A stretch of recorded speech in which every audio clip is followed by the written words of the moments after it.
I was trying to explain the word rough to someone the other day. Boy. R-O-U-G-H. Right, exactly. Yeah. R-O-U-G-H. And then almost immediately they asked me about bow and dough and cough. Of course they did. And honestly, I wanted to apologize on behalf of the entire English language. It really is a mess, isn't it? I mean, it's inconsistent, it's chaotic, and frankly, the spelling is almost a historical prank at this point. It feels like a trap. And that is actually a perfect segue into what we are covering today for this deep dive, because I think this is going to resonate with you or really anyone who has ever felt personally victimized by English grammar. I think we've all been there. Right. So we had this really fascinating source today. It's a piece simply titled, Finding Your Way Through the English Language. It's a great title. Very evocative. It is, but the subtitle is the real kicker here. It's a direct command. It says, if you feel lost in English, listen to this. If you feel lost in English, listen to this. Yeah, it's punchy. It sounds simple. But if you actually unpack what that sentence is doing, cognitively and linguistically, I mean, it's proposing a pretty radical shift in how we learn. Radical how? Yeah. Because listen, this sounds like advice I've heard 1,000 times. Just watch movies or listen to podcasts. It feels a bit like generic advice wrapped in a nice package. Yeah, I can see why you'd say that. Is there actually something deeper here, or are we just looking at a motivational poster? Oh, there is definitely something deeper, because this isn't just consumption advice. It's a navigation strategy. Navigation strategy, okay. Right. The source is setting up a specific problem, which is feeling lost, and it's offering a solution that isn't about studying harder. It's about changing the actual sense you use to navigate. It's basically arguing that your eyes are lying to you, so you need to use your ears. Okay, that I can get behind. Right. Because my eyes are definitely lying to me when I read the word Q and have to just ignore 80% of the letters. Exactly. So let's break this down. We've got three main components in this source. There's the condition of being lost, the action of listening, and the result of finding your way. Let's do it. Let's start with the bad news first. Being lost. Let's unpack that. Right. So if you feel lost, note the word choice there. It doesn't say if you don't understand. It says if you feel lost. Is there a functional difference, though? I mean, if I don't understand what someone is saying to me, I'm lost. There is actually a huge difference. Not understanding is an intellectual gap. You can fix that with a dictionary or Google Translate. Feeling lost is an emotional and spatial state. Emotional and spatial. Yeah, it's disorientation. In linguistics and in learning psychology, we talked about something called the affective filter. The affective filter. That sounds like a piece of car jargon. Yeah. Like I need to get my oil and my affective filter changed. It does, doesn't it? But think of it as a mental wall.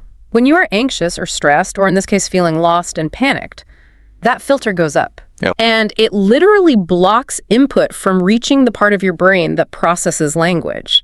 So you can be hearing the words, but if you're in that state of lost anxiety, you aren't acquiring anything. So when the source says, if you feel lost, it's identifying a physiological block. Exactly. It's acknowledging that you are in a high-stress environment. Just think about being dropped in the middle of a massive city you don't know. Let's say Tokyo or New York, and you don't have a map. The street signs make no sense. The noise is overwhelming. Do you stop to admire the architecture? No, I panic. I look for an exit. I basically shut down. You shut down. You stop learning. You go into pure survival mode. And that is exactly what happens to adult learners in English. Because it's just too much. Right. The sheer vastness of the vocabulary, the idioms, the speed of native speakers, it triggers that survival mode. So the source is validating that feeling. It's saying, we know you aren't just confused, you are disoriented. Which brings us to the metaphor the source is really leaning on here. Finding your way. It treats English like a physical territory, like a landscape. And that is the crucial mental shift for you as a learner. Most people treat language like a code to be broken or a data set to be memorized.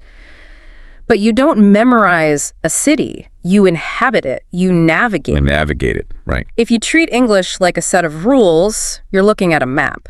But if you treat it like a landscape, you have to look at the terrain itself. Okay, but I want to push back on this map versus territory thing for a second. Yeah. Because if I'm lost in a strange city, I want a map. I want a GPS. I want clear instructions. Sure. And if I'm lost in English, I want a grammar book telling me exactly how to structure a sentence. Why is the source telling me to toss the map? Because in English, the map is often wrong. Explain that. What do you mean the map is wrong? Well, the map is the written language. It's the textbooks. It's the rules you learned in a classroom. But the actual reality of English as it is spoken is completely different. If you navigate strictly by the map, you're going to walk right off a cliff. Give me an example of that. Take the sentence. What are you going to do? That's the map. That's the written form. Right. What are you going to do? If you rely on that map, you're listening for, what are you going to do? 6 distinct words. 6 distinct words. But the spoken reality sounds like Wachaganato. Wachaganato. Just one giant sound. Exactly, one sound. If you are holding the map, you are looking for 6 different streets. But the territory only has one highway. You feel lost, not because you're stupid, but because your map doesn't match the ground. That is actually incredibly validating. So the source is saying, stop looking at the paper. Stop trying to visualize the word. Yes. The source says, listen to this, it's telling you to switch your navigational instrument. The map, the visual reading part, is failing you. So you need to use the instrument that detects the territory as it actually is. That's your ears. Okay, but this is really that simple. Just passive listening. Because I could have French radio playing in the background for 10 years, and if I don't know French, it's just going to be background noise. I'm not going to magically find my way. You're completely right to be skeptical about that. Just listen can be terrible advice if it implies just have audio playing while you sleep. The source isn't suggesting osmosis, it's suggesting orientation. Orientation, like finding your bearings. Right. Think about being lost in a dense forest. You can't see a path. The trees, the individual words are just too thick. How do you find your way out? You try to find a landmark. Or you listen.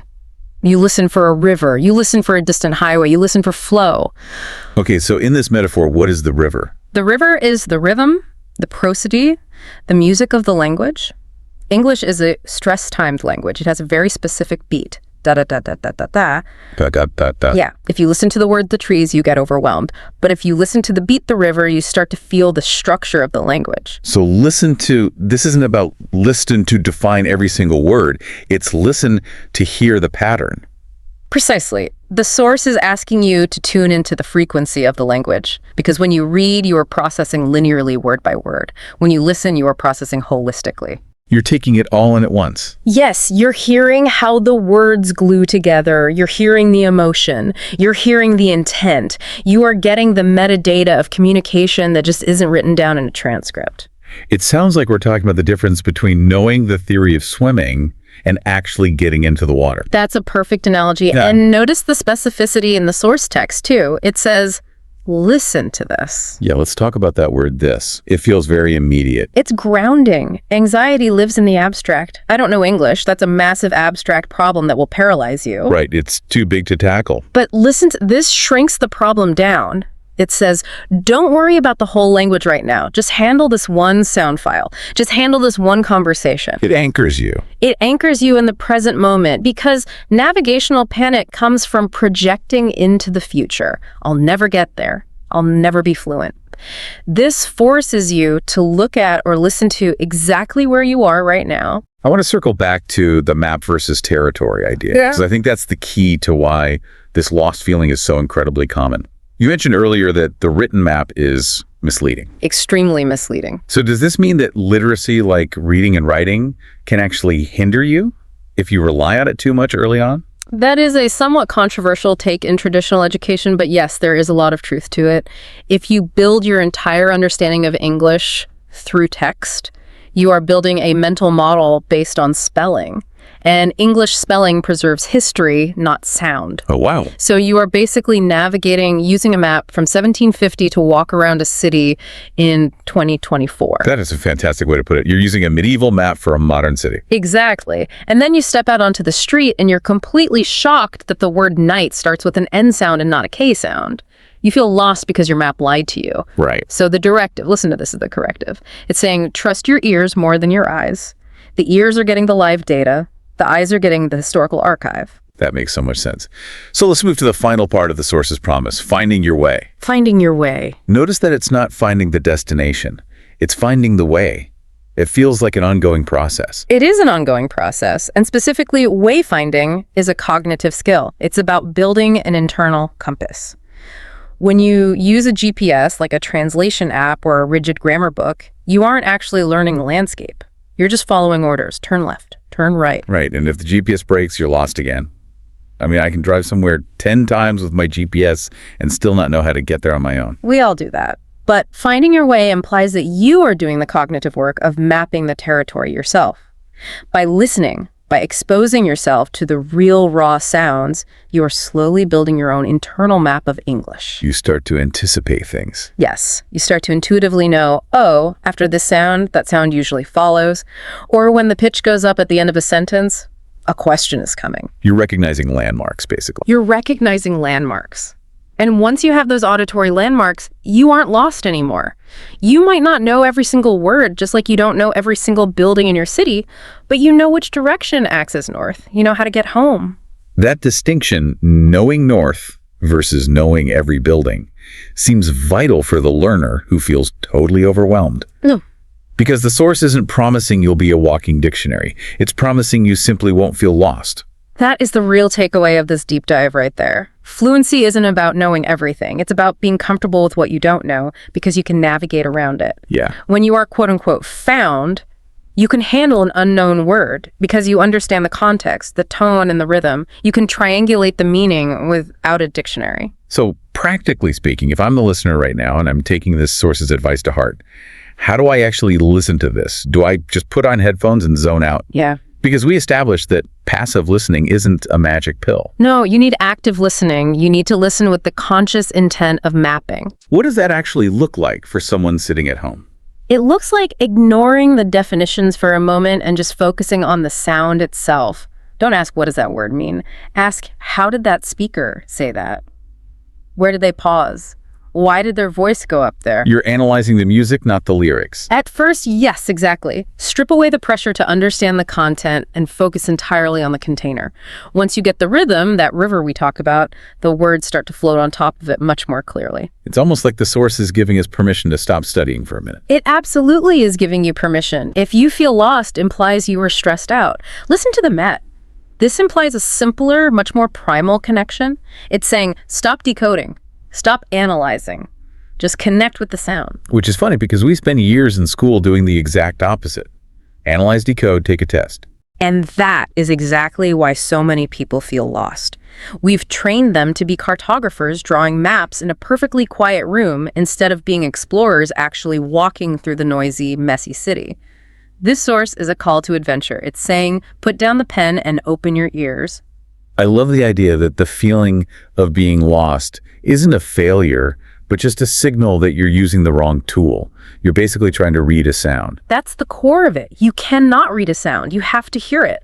And once you accept that English is an auditory experience first and a written one second, the fog really starts to lift. It's really a massive shift from English as a school subject to English as a living thing. A living, noisy, chaotic thing, but definitely one you can find your way through. So we've taken this source, finding your way through the English language. If you feel lost in English, listen to this. And we've basically dismantled the entire traditional approach to language learning in about 15 minutes. We really have. We've moved from the anxiety of the lost state through the failure of the written map and arrived at the wayfinding power of listening. It's simple advice, but it's heavy. The best advice usually is.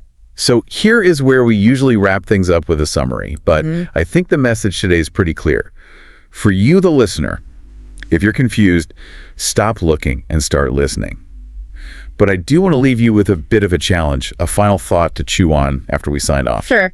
We've talked a lot about trusting your ears over your eyes today, about ditching the map. Right. So here's the provocative question for you to consider. If the written word is the map that is making us feel lost, should we be reading it all in the early stages of learning? Or is our obsession with literacy, with seeing the word written down, actually the biggest obstacle to fluency? Ooh, that is provocative. Are books the enemy? Well, I'm not saying burn the library, but I am asking, if you want to find your way in a new city, do you stare at the map in your hotel room until you memorize it, or do you just step outside and start walking? I guess you have to step outside and start walking. And in this case, walking means listening. Walking means listening. Well, on that note, we're going to let you get back to your own wayfinding.